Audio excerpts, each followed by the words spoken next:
Halo semuanya, jadi hari ini kita akan mempelajari kembali tentang pengkondisian sinyal. Kalau yang lalu kita itu udah belajar tentang integrator, kemudian ada penguat diferensial, summing amplifier, dan subtractor. Hanya saja hari ini selanjutnya seharusnya itu kita melanjutkan pelajaran penguat instrumentasi dan juga diferensiator. Tetapi Ibu ingin mengulang sedikit tentang rangkaian dasar pada pengkondisian sinyal yang sering dipergunakan. Contohnya di sini itu ada rangkaian pembagi tegangan, rangkaian pembagi arus, juga jembatan Weston. Nah, kita mempelajari yang pertama itu adalah rangkaian pembagi tegangan. Sesuai dengan namanya, fungsi dari rangkaian ini itu adalah membagi tegangan masukan yang datang ke dalam rangkaian tersebut menjadi tegangan keluaran yang lebih kecil.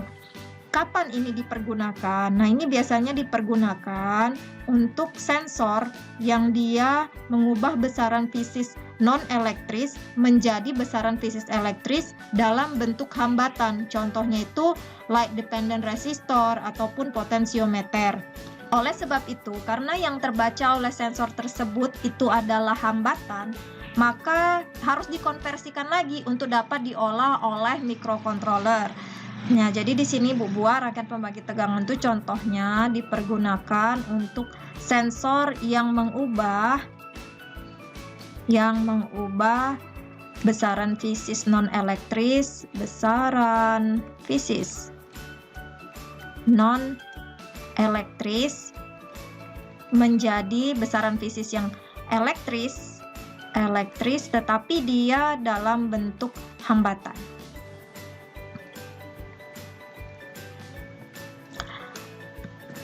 Sekarang kita lihat rangkaiannya itu bentuknya seperti apa. Jadi rangkaian itu bentuknya seperti ini. Ini sebenarnya rangkaian yang tertutup ya. Dia rangkaian yang tertutup.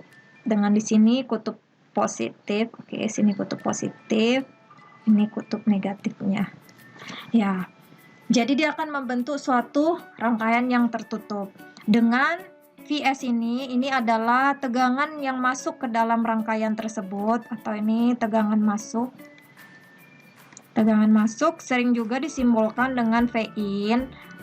Lalu tegangan keluarannya mana? Tegangan keluarannya itu nanti diambil lagi, ada di sini. Kita ambil tegangan jatuh di R2, inilah dia yang disebut sebagai VO, atau ini tegangan keluaran. Sering juga disimbolkan sebagai Vout. Nah, sesuai dengan namanya pembagi tegangan, maka kita membutuhkan adanya dua buah resistor. Di sini kita simbolkan sebagai R1 dan R2. Lalu, untuk dapat menganalisis rumusan yang ada pada rangkaian ini, kita mempergunakan hukum Kirchhoff yang kedua, karena ini berhubungan dengan tegangan. Jadi, di sini kita tuliskan berdasarkan hukum Kirchhoff yang kedua. Kalian boleh ingat, hukum Kirchhoff yang kedua itu adalah hukum Kirchhoff untuk tegangan. Maka pada rangkaian tertutup seperti ini, Vs-nya itu akan sama dengan VR1 ditambah dengan VR2. Di mana VR1 ini adalah tegangan yang ditimbulkan oleh adanya hambatan R1, dan VR2 ini adalah tegangan di sini yang disebabkan oleh hambatan R2. Oleh sebab itu, ini bisa kita jabarkan. VR1 itu artinya sama dengan arus yang mengalir pada hambatan R1 dikali dengan hambatan itu sendiri.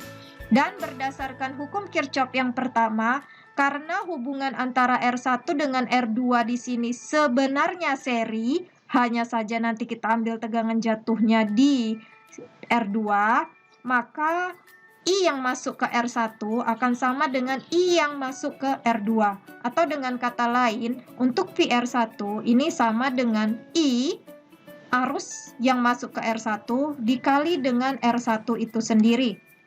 ditambah dengan VR2 berarti sama, karena I-nya sama, berarti di sini I dikali dengan hambatan yang masuk ke dalam rangkaian tersebut atau R2. Dengan kata lain, ini Vs sama dengan I dikali R1 ditambah dengan R2. Jadi kita keluarkan I-nya. Kenapa kita keluarkan I-nya? Karena di sini kita ingin mendapatkan besar I itu sendiri. Jadi besar I itu sendiri sama dengan Vs dibagi dengan R1 ditambah dengan R2. Inilah dia persamaan yang pertama. Selanjutnya, kita ingin menganalisis lebih jauh mengenai masing-masing arus yang ada di VR1 dengan yang ada di VR2. Seperti yang Ibu bilang tadi, bahwa sebenarnya arus yang ada di sini itu bisa kita sebut sebagai IR1. Dan arus yang ada di sini itu bisa kita sebut sebagai IR2. Sehingga kita bisa tuliskan hubungan bahwa berdasarkan hukum Kirchhoff yang pertama ini berarti hukum Kirchhoff tentang arus listrik, bahwa di sini I keseluruhan yang masuk yang berasal dari tegangan masuk ini itu akan sama dengan IR1 dan akan sama dengan IR2. Karena di situ tidak ada titik percabangan yang memiliki resistor lain. Berarti ini I sama dengan IR1 sama juga dengan IR yang di 2. Tetapi ingat, IR1 yang ada di sini itu kita bisa tuliskan rumusannya. IR1 yang ada di sini itu sebenarnya adalah VR1 dibagi dengan R1. Sedangkan IR2 yang ada di sini itu sebenarnya adalah VR2 dibagi dengan R2. Oleh karena itu, kita bisa membentuk hubungan antara I dengan IR1 dan I dengan IR2. Untuk apa? Untuk bisa mendapatkan tegangan jatuh yang ada di sini. Karena yang kita inginkan itu adalah hubungan antara tegangan keluaran Vout dengan tegangan masukan atau Vin. Nah, jadi di sini bisa kita tuliskan bahwa sekarang I itu sama dengan IR1. Ini untuk kasus yang pertama. Atau dengan kata lain, I-nya siapa? I-nya itu adalah persamaan satu yang ini. Berarti di sini Vs dibagi dengan R1 ditambah dengan R2 itu sama dengan IR1-nya siapa? Ingat, IR1 tadi itu adalah yang ini. VR1 dibagi dengan R1. VR1 dibagi dengan R1. Berarti di sini VR1 dibagi dengan R1. Sehingga hubungan antara tegangan masukan Vs dengan tegangan yang ada di hambatan yang pertama, VR1, itu sama dengan VR1 berarti sama dengan, ini kita pindahkan ke atas, R1 dikali Vs dibagi dengan R1 ditambah R2. Nah, ini adalah hubungan yang kedua. Lalu, tegangan keluaran yang kita inginkan di mana? Ingat, tegangan keluaran yang kita inginkan itu di sini, tegangan jatuh yang ini.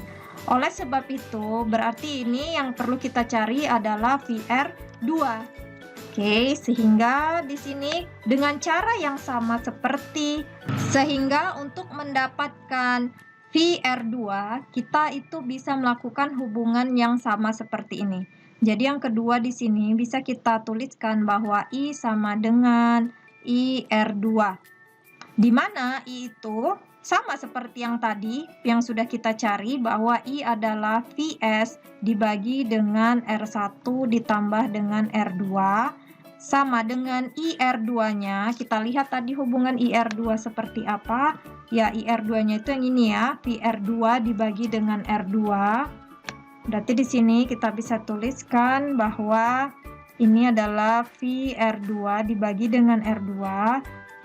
Dan sekarang kita bisa mendapatkan VR2 sama dengan, ini kita tinggalkan sendiri, ini kita pindah ke atas, berarti jadi R2 dikali Vs per R1 ditambah dengan R2. Atau VR2 itu sama dengan R2 per R1 ditambah dengan R2 dikali dengan S. Dikali dengan Vs. Sekarang, yang manakah persamaan yang kita pergunakan? Jadi persamaan yang kita pergunakan itu adalah persamaan yang ini. Karena VR2 ini itu adalah tegangan jatuh di R2 di mana sama dengan V out-nya. Jadi ini adalah tegangan jatuh di R2. Kalau kita perhatikan, sekarang kembali lagi ke rangkaiannya, tegangan jatuh di R2 itu sama dengan tegangan keluaran yang kita inginkan. Ya, jadi ingat tegangan keluaran untuk pembagi tegangan itu di sini, atau sama dengan, jadi ini, itu. Oke, jadi yang ini, itu sama dengan tegangan keluaran ataupun VO atau sama dengan V out. Jadi kesimpulannya di sini adalah bahwa hubungan antara tegangan masukan dengan tegangan keluaran pada pembagi tegangan itu sama dengan VO sama dengan R2 per R1 ditambah R2 dikali dengan Vs. Dimana di sini kita tuliskan kembali bahwa V out ini adalah tegangan keluaran,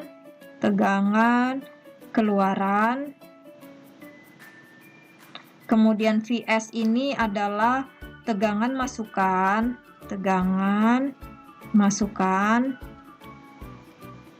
sedangkan R1 dengan R2 ini adalah masing-masing hambatan pada rangkaian pembagi tegangan. Tapi ingat ya, pada rangkaian pembagi tegangan, tegangan jatuhnya itu adalah yang di R2. Makanya di sini yang di bagian atas itu adalah R2. Inilah rumusan dasar untuk rangkaian pembagi tegangan dan kalian harus ingat. Jadi kalau misalnya ini kita tuliskan seperti ini, yang ini R1, ini R2, kemudian ini ada masuk Vs ataupun tegangan masukan, V out-nya itu di sini ya. V out-nya itu di sini, sehingga R2 yang ada di atas per R1 ditambah dengan R2 dikali dengan Vs. Inilah dia rumusan untuk si V out-nya. Oke, jadi sampai di sini. Nah, selanjutnya kita akan melihat penggunaan dari rangkaian pembagi tegangan ini. Sekarang kita melihat contoh dari penggunaan rangkaian pembagi tegangan. Jadi di sini Ibu mempunyai suatu rangkaian pembagi tegangan di mana R1-nya itu adalah 50, kemudian R2-nya itu juga sama 50, dan tegangan masukan yang diberikan ke dalam rangkaian ini itu adalah 12 volt.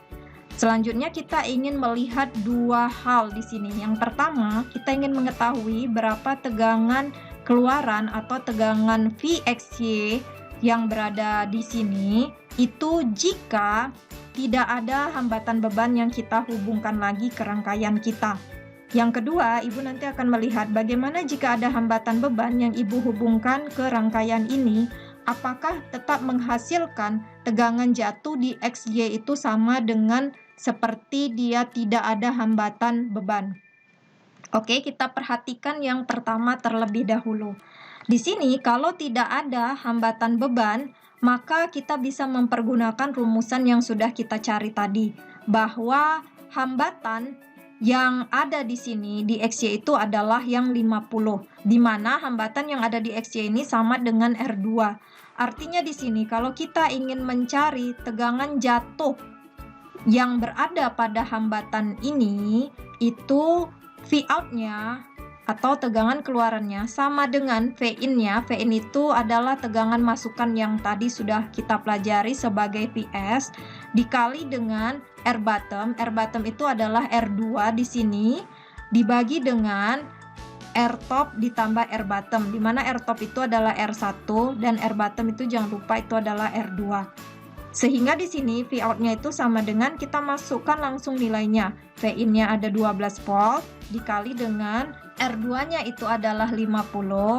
Jadi di sini 50 per R1 tambah R2 berarti 50 ditambah 50. Dan ini kalau dikerjakan itu hasilnya sama dengan 6 volt. Bagaimana jika kita menambahkan hambatan beban ke dalam rangkaian kita? Jika kalian menambahkan hambatan beban ke dalam rangkaian kalian, maka itu sama saja kalian harus memparalelkan hambatan beban tersebut dengan hambatan yang kedua. Jadi ini diparalelkan terlebih dahulu karena memang hubungannya seperti ini adalah paralel. Kalau ini diparalelkan maka itu hasilnya adalah 25 ohm.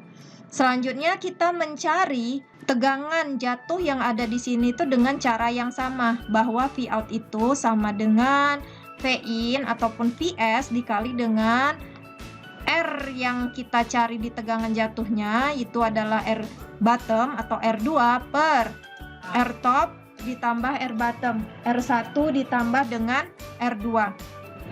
Maka di sini kita masukkan nilainya, karena sekarang R bottomnya itu sudah diparalelkan, nilainya tidak lagi 50 melainkan 25. Jadi 25 per 50 ditambah 25. Dan ini kalau misalnya kita cari itu hasilnya adalah 4 volt. Jadi kalau misalnya kita tambahkan hambatan beban di sini, hasilnya akan lebih kecil dibandingkan tanpa adanya hambatan beban. Bagaimana dengan penggunaan dari rangkaian pembagi tegangan ini di dalam suatu alat instrumentasi? Yang pertama, kita perlu mengetahui bahwa ternyata potensiometer itu menggunakan prinsip pembagi tegangan. Jadi, kalau kita ketahui potensiometer itu bentuk fisiknya seperti ini, dia memiliki 3 kaki, di mana 3 kaki ini, kaki yang kedua itu adalah kaki penyapu ataupun wiper. Nah, wiper ini kalau misalnya dia bergeser akan menimbulkan perbedaan resistansi yang ada di kaki yang pertama dan kaki yang ketiga. Artinya dia sama seperti rangkaian pembagi tegangan tadi. Jadi ada 2 buah resistor, kemudian akan ada terjadi perbedaan hambatan sehingga menghasilkan perbedaan tegangan keluaran. Kalau misalnya kita simbolkan, potensiometer itu bentuknya seperti ini atau yang di bawahnya ini. Tanda panah ini menunjukkan bahwa hambatannya dari potensiometer itu bisa berubah sesuai dengan pergeseran yang terjadi di kakinya. Jadi kalau potensiometer itu kita hubungkan dengan suatu microcontroller, maka gambar rangkaiannya itu menjadi seperti yang di bawah ini. Di mana potensiometer itu sendiri itu adalah pembagi tegangan. Sehingga kalau misalnya di sini ada tegangan masukan atau Vs dan nanti ada perubahan di kaki R1, di mana inilah dia yang menunjukkan perubahan tegangan akibat adanya kaki wiper ini tadi, maka keluaran yang dihasilkan dan terbaca oleh microcontroller itu akan menjadi berbeda. Dia akan bervariasi seperti yang diberikan pada gambar ini. Dan ingat, tetap saja hubungan tegangan keluaran yang masuk ke dalam microcontroller itu sama seperti yang tadi. Tegangan masukan dikali dengan hambatan di tegangan jatuhnya atau R2 per R1 ditambah dengan R2. Kalau misalnya kita andaikan bahwa pada saat tertentu R1 di sini itu bernilai sama dengan 0, maka sekarang Vout-nya itu adalah tegangan masukan dikali dengan R2 dibagi 0 ditambah R2. Sehingga tegangan keluarannya itu sama dengan tegangan masukannya. Nah, kemudian pada suatu saat di mana R1-nya itu dia sangat-sangat besar, sehingga dibandingkan dengan R2, R2-nya itu menjadi sangat kecil dan bisa kita anggap nol, maka Vout-nya itu akan menjadi sama dengan nol. Bagaimana penerapannya secara langsung?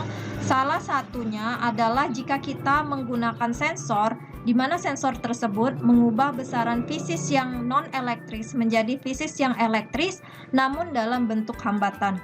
Contohnya misalkan di sini kita mempergunakan light dependent resistor ataupun LDR, di mana dia mengubah intensitas cahaya menjadi perubahan hambatan. Sehingga ketika si sensor tersebut mendeteksi adanya perubahan intensitas cahaya, dia akan mengubahnya menjadi perubahan hambatan. Dan perubahan hambatan ini tidak bisa langsung diproses oleh elemen lain, misalkan oleh microcontroller. Oleh sebab itu, kita harus mengubah dulu hambatan yang dihasilkan oleh LDR ini, dia menjadi tegangan yang bisa dibaca oleh microcontroller. Salah satu cara paling gampangnya untuk mengubah hambatan menjadi tegangan adalah dengan mempergunakan rangkaian pembagi tegangan, di mana pada rangkaian tersebut kita masukkan dia adanya tegangan input ataupun PS. Jadi, di mana kita letakkan RDR ini? LDR ini kan salah satu resistor juga ya. Kita letakkan dia di R1. Dan yang kita hitung adalah tegangan jatuh yang nilainya tetap di R2. Jadi nanti akibat adanya perubahan R1 di sini, maka tegangan jatuh yang ada di R2 itu juga akan berubah berdasarkan rumusan yang sudah kita cari tadi, bahwa Vout-nya itu sama dengan tegangan masukan dikali dengan R2 per R1 ditambah R2, di mana nanti yang akan berubah-ubah sesuai dengan intensitas cahayanya itu R1-nya. Nanti yang dibaca oleh microcontroller itu adalah sinyal yang bervariasi seperti yang diberikan pada gambar yang ini. Di sini kita berarti bisa menggunakan LDR tersebut untuk mendeteksi perubahan intensitas cahaya dan mengirimkan sinyal yang berbeda-beda pada suatu microcontroller untuk dapat diproses lebih lanjut. Sampai di situ dulu, kita lanjutkan nanti dengan rangkaian pembagi arus.